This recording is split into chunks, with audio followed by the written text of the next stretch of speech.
Cześć! Welcome to Would You Rather in Polish. Today you will design your dream home and learn Polish vocabulary while you're at it. All you have to do is pick your favorite and repeat the Polish word out loud. Ready to learn and choose? Let's go! Dom. Dom. Dom. Sypialnia. Sypialnia. Sypialnia. Kuchnia. Kuchnia. Kuchnia. Łazienka.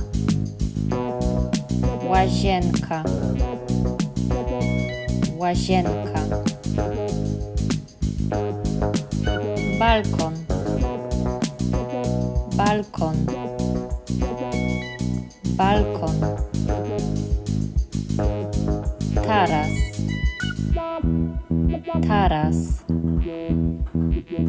Taras.